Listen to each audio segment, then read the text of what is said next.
Hi friends, good morning. Myself Vipul Patel on behalf of Merchant Engineering College, Electrical Department. આજે આપણે third સેમેસ્ટરમાં આપણો જે subject છે ઇન્ડિયન કોન્સ્ટિટ્યુશન એના લગભગ 50-55% જેટલો સિલેબસ પતી ગયો છે. 7 ટોપિક બાકી છે. દરેક ટોપિકમાં 2 થી 3 જેટલા લેક્ચરો થશે. એ આપણે શોર્ટ ટાઈમમાં પતાવી જઈશું. તમને બધું મટીરિયલ મોકલેલું છે. MCQ તમે તમારી રીતે ઓનલાઈન બી જોઈ શકો છો. બીજી કોઈ ગુજરાતી ચોપડીમાં એ બી સમજીને એને ઇંગ્લિશમાં શીખવાનો ટ્રાય કરી શકો છો. ઓકે, આજનો આપણો ટોપિક નંબર 9 છે the directive principal of state policy. Okay, તો એનો ગુજરાતી મતલબ શું થાય? રાજ્ય નીતિના માર્ગદર્શક સિદ્ધાંતો. એટલે કે રાજ્ય સરકાર, કેન્દ્ર સરકારે રાજ્ય સરકારને જોડે કયા કયા સિદ્ધાંતોનું પાલન કરાવવું જેથી લોકોનું જીવન કલ્યાણકારી, સામાજિક રીતે સમૃદ્ધિ થઈ શકે, આર્થિક રીતે સમૃદ્ધિ થઈ શકે, એટલે કે આર્થિક લોકતાંત્રિક બની શકે. ઓકે, તો આપણો આ જે ટોપિક છે એમાં જ ટોટલી 4 વસ્તુ ભણવાનું છે. Meaning of directive principal of state policy એટલે કે રાજ્ય નીતિના માર્ગદર્શન સિદ્ધાંતોનો મતલબ, ફીચર્સ એટલે એના ફીચર્સ, અને ઇમ્પ્લિમેન્ટેશન એટલે એને અનુસરવું કઈ રીતે, રાજ્ય સરકાર કઈ રીતે આદેશોનું પાલન કરશે એ. ક્લિયર? તો આપણો પહેલો ટોપિક એમાં જોઈએ છે મિનિંગ એટલે કે મતલબ રાજ્ય નીતિના માર્ગદર્શક સિદ્ધાંતોનો મતલબ શું થાય. ઓકે, તો પહેલી તો વાત છે રાજ્યનીતિના માર્ગદર્શક સિદ્ધાંતો. આપણા બંધારણમાં કયા રિસોર્સિસમાંથી આવ્યા, કઈ રીતે લેવામાં આવ્યા, કઈ માણસો એમાં ફાળો આપ્યો છે રાજ્યનીતિના માર્ગદર્શન સિદ્ધાંતો. ઓકે, તો બંધારણના ભાગ 4માં આર્ટિકલ 36 થી 51, 36 to 51, બરાબર, 36 થી 51 સુધીનું જે રાજ્યનીતિના માર્ગદર્શન સિદ્ધાંતો આ ભાગ 4માં એમાંથી લેવામાં આવેલા છે. અને એ લેવામાં ક્યાંથી આવેલા છે? આયર્લેન્ડના બંધારણમાંથી લેવામાં આવેલા છે. જો અહીંયા લખ્યું. ઓકે, તો તમારો મેઇન 2 આમાંથી MCQ થઈ શકે કે કયા પાર્ટમાં, કયા ભાગમાં આવેલું છે, એમાં કઈ કઈ કલમો છે, એટલે આર્ટિકલ 36 થી 51, અને કયા દેશમાંથી લેવામાં આવેલો છે. એટલે કે આયર્લેન્ડમાંથી આ રાજ્યનીતિના માર્ગદર્શક સિદ્ધાંતો લેવામાં આવેલું છે. ઓકે, તો એ આપણે જોઈએ. It contains the board of directive or guideline to be follow by the state establish policy and law. તમને હાલ જેવા કરી કે રાજ્ય સરકારે કાયદા અને નિયમોનું પાલન કરવા માટે એને જે અનુસરવાનું છે, એની લોકોની પ્રત્યેની ફરજો શું છે એ. બરાબર, તો રાજ્ય સરકાર એમાં નિષ્ફળ જાય તો અદાલત અથવા તો સુપ્રીમ કોર્ટ અથવા તો કેન્દ્ર સરકાર બીજા રાજ્ય સરકારના ટકોર અથવા ભલામણ કરી શકે ભાઈ તમે આ રીતે તમારા સ્ટેટમાં શાસન ચલાવો.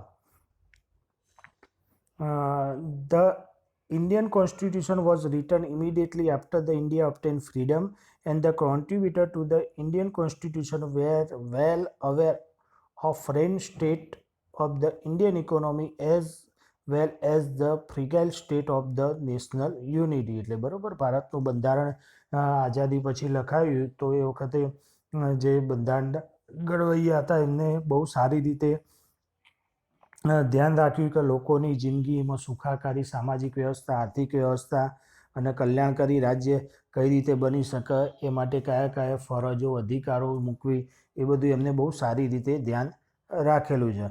Hence they created a set of guidelines under the heading Directive Principle for the Inclusive Development of the Society. એટલે કે સમાજના વિકાસ માટે એમાં આખી ગાઈડલાઈન આપેલી છે.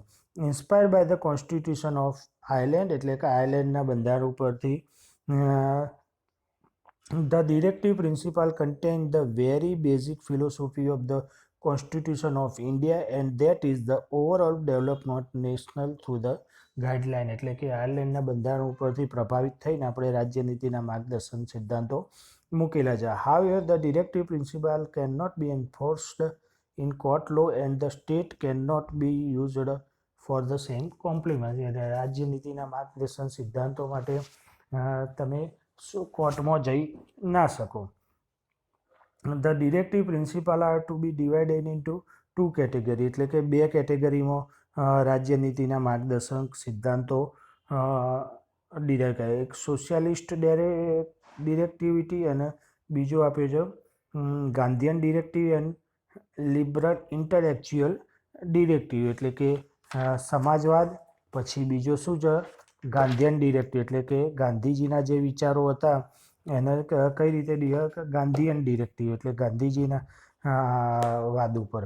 એટલે બે થશે સમાજવાદી સિદ્ધાંતો, બીજો ગાંધીવાદી સિદ્ધાંતો અને લિબરલ ઇન્ટેલેક્ચ્યુઅલ ડિરેક્ટિવ એટલે કે ઉદારવાદી સિદ્ધાંતો. બરાબર, તો આ જે છે 3 કેટેગરીમાં ડિસ્ટ્રીબ્યુટ કરેલો. જોઈએ આપણે this part contains the derivative for the securing the welfare of the people of India, equal distribution of the material resources of the country, protection of the fundamental right of children, youth and equal pay for actual work and education. એટલે શું કહેવા માગે છે કે જે સમાજવાદનો સિદ્ધાંત છે એ શું કામ કરે કે લોકોનું જે વેલફેર એટલે કે સુખાકારી જિંદગી મળી શકે, ઇક્વલ ડિસ્ટ્રીબ્યુશન એટલે કે એકતા જળવાઈ રહે બધાની વચ્ચે, જે સરકારી અથવા કુદરતી રિસોર્સિસ છે એનો બધાને વચ્ચે ઇક્વલી ડિસ્ટ્રીબ્યુશન થઈ શકે. પછી ફંડામેન્ટલ રાઇટ એટલે મૂળભૂત અધિકારો છે બાળકોના, યંગોના, એ બધા સરખા મળી શકે. ઇક્વલ પે એટલે કે દરેકને સમાન વેતનનો અધિકાર મળી શકે, એજ્યુકેશન મળી શકે. આ જે બધા સ્થિતિ હતી એ સમાજવાદી સિદ્ધાંતમાં ડિરાઈવ કરેલી છે. ઓકે, બરાબર. બહુ લાસ્ટ ટોપિક છે પણ આપણે જેટલો શોર્ટમાં આપેલો છે એટલો જ જોઈશું. બીજો ગાંધીયન ડિરેક્ટિવ એટલે ગાંધીવાદી સિદ્ધાંતોમાં શું કહે છે? This directive are the guidelines for organise village panchayat એટલે ગ્રામ પંચાયતોનું આયોજન કરવું, the prohibition of intoxicating drink એટલે કે જે ઝેરી પીણા છે એના ઉપર પ્રતિબંધ, કે જેઓ જે ઝેરી પીણા ઉપર પ્રતિબંધ, નશાકારક પીણા, એન્ડ કોસ્ટ લોટર, સિક્યોર લિવિંગ વેજ એટલે કે સમાન વેતનદારો, ડિસન્ટ સ્ટાન્ડર્ડ ઓફ લાઈફ એટલે લોકોનું ઉચ્ચ જીવન ધોરણ, and the promote the cottage industry એટલે કે ગૃહ ઉદ્યોગોને પ્રમોશન આપવું, to provide free and compulsory education to the children up to 14 years એટલે કે 14 વર્ષ સુધીના બાળકોને રાજ્ય સરકારે મફત શિક્ષણ પૂરું પાડવું. એ આ ગાંધીવાદી વિચારોનું છે. બરાબર, તો આ ટોટલ આખું જે રાજ્યનીતિના માર્ગદર્શન સિદ્ધાંતો છે આપણે જે આ 3 સિદ્ધાંતો છે એના ઉપર બનેલું છે. પહેલું જોઈએ આપણે સોશિયલ ડેરિવેટિવ એટલે સમાજવાદી સિદ્ધાંતો, એમાં શું આપેલું છે. બીજું જોઈએ ગાંધીયન એટલે ગાંધીવાદી વિચારો, અને ત્રીજું છે લિબરલ ઇન્ટેલેક્ચ્યુઅલ ડિરેક્ટિવ એટલે કે ઉદારવાદી સિદ્ધાંતો. In this section they are guideline for uniform civil code એટલે યુનિફોર્મ સિવિલ કોડ એટલે જે આર્ટિકલમાં આવે છે સમાન નાગરિક ધારો through the country and legislature to the follow and issue order to making law એટલે સમાન નાગરિક ધારો યુનિફોર્મ સિવિલ કોડ એ જે અત્યારે આપણે એક જ સ્ટેટ છે ગોવા એમાં એપ્લિકેબલ છે યુનિફોર્મ સિવિલ કોડ. ઓકે, તો આ જે સિદ્ધાંતોનું એનું ઓવરવ્યૂ હતું. બીજું છે ફીચર્સ ઓફ ડિરેક્ટિવ પ્રિન્સિપાલો એટલે ડિરેક્ટિવ ફીચર પ્રિન્સિપાલો જે સિદ્ધાંતો છે આપણા જે રાજ્યનીતિના માર્ગદર્શન સિદ્ધાંતો એનું ફીચર્સ શું છે. In nutshell the directive principal consist of the following guidelines for state એટલે સ્ટેટ માટેની આ guideline. The state should strive to promote the welfare of the people એટલે કે રાજ્યે લોકોનું સુખાકારી માટે પ્રયત્નો કરવો પડશે. Maintain social order through social economic and political justice એટલે લોકોનો સામાજિક, આર્થિક અને રાજકીય ન્યાય મળી રહે એ બી એ રાજ્યની ફરજ છે.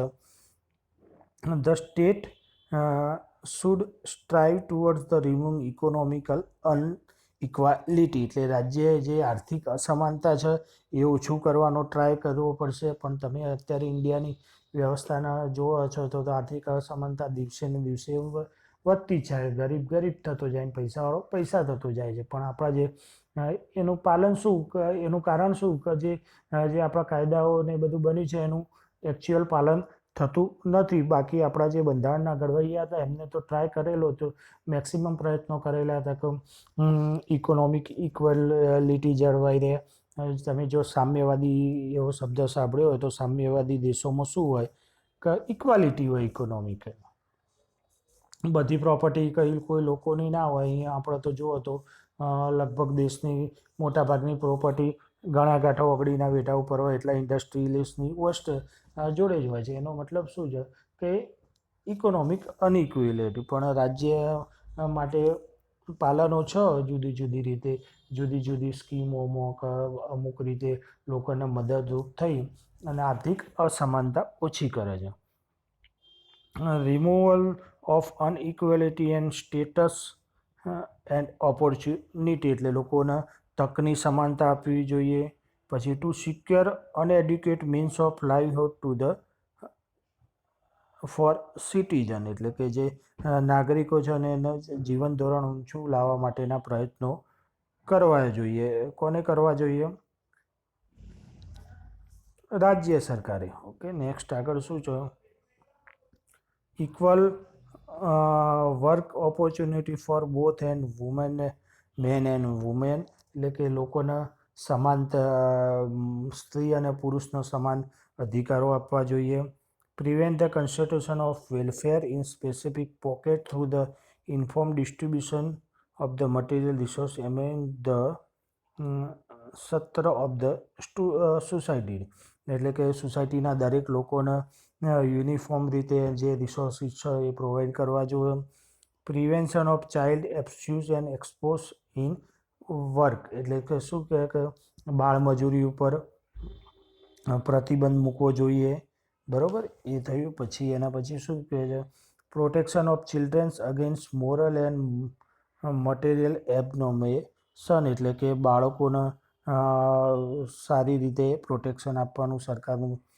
Free legal advice for equal opportunity to avail justice of by the economic weaker section, એટલે કે આર્થિક રીતે પછાત લોકો હોય એમને મફત કાનૂની સહાય આપવી.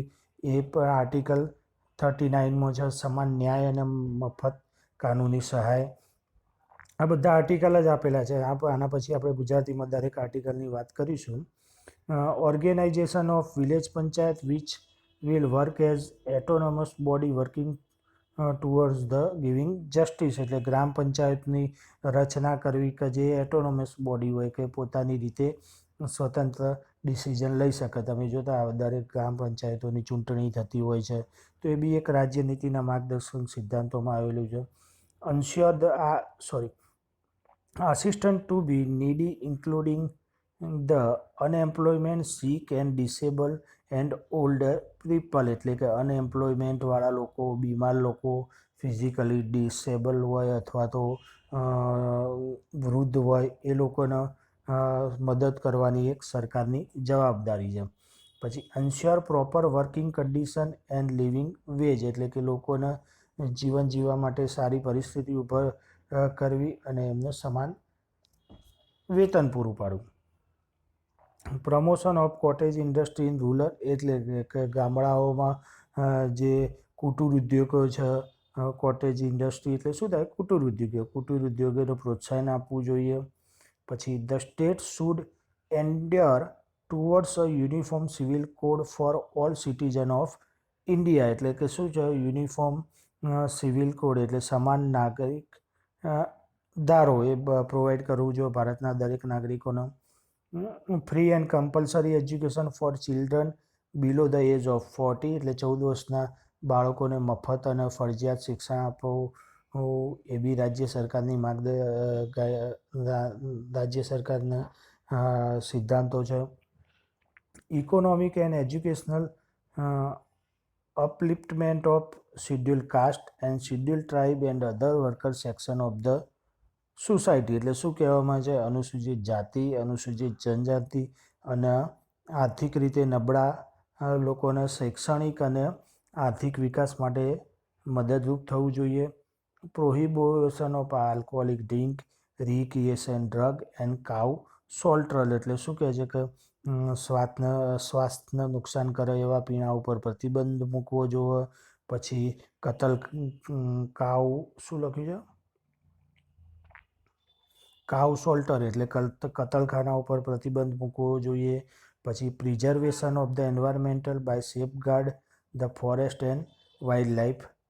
ઓકે, એટલે કે પર્યાવરણનું રક્ષણ કરવાનું, વન્યજીવો અને વન્ય સંપત્તિનું રક્ષણ કરવું. Protection of mountain place and object of the historical artist interest and national importance against destruction and damage. એટલે શું કહેવા માગે છે કે જે રાજ્ય સરકારની જવાબદારી છે કે ઐતિહાસિક ઇમારતો, સ્મારકો, બધી વસ્તુઓ જે છે એની રક્ષણ કરવાની જવાબદારી છે. Promotion and maintenance of international peace એટલે કે આંતરરાષ્ટ્રીય શાંતિ અને સલામતી. Justice and honourable relationship between nation, respect for international law and treaty obligation as well as settlement of international dispute by arbitration. એટલે શું કહે છે? દેશે જે આજુબાજુના દેશ જોડે સંધિઓ કરી હોય, ટ્રીટી કરી હોય, તો એમાં કેન્દ્ર સરકારને મદદ કરવું, આંતરરાષ્ટ્રીય શાંતિ અને સલામતી થાય એના માટે રાજ્ય સરકારે સેન્ટ્રલ ગવર્મેન્ટને મદદરૂપ થવું. ઓકે, તો આ બધા જે તમને ઇંગ્લિશમાં ટોપિક સમજાય એ બધા આર્ટિકલ 36 થી 51ની વચ્ચે આવતા જુદા જુદા આર્ટિકલ જ છે, બરાબર. તો એ આપણે નેક્સ્ટ ટાઈમમાં તમને 1 બાય 1 ગુજરાતીમાં ફરી સમજાવીશું. તમારે લખવું એટલે લખજો. આર્ટિકલ નંબર વાઇઝ બધા કંઈ યાદ રાખવાની જરૂર નથી. Okay, thank you. તો નેક્સ્ટ લેક્ચરમાં જોઈએ.